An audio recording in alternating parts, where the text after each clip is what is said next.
You ask Tiger to solve.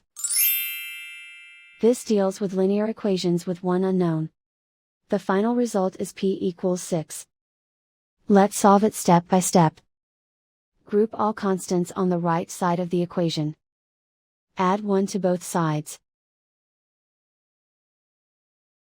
Simplify the arithmetic.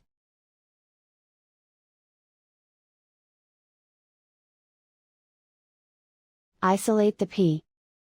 Multiply both sides by 3. Group like terms. Multiply the coefficients. Simplify the fraction. Simplify the arithmetic. And so the final result is p equals 6.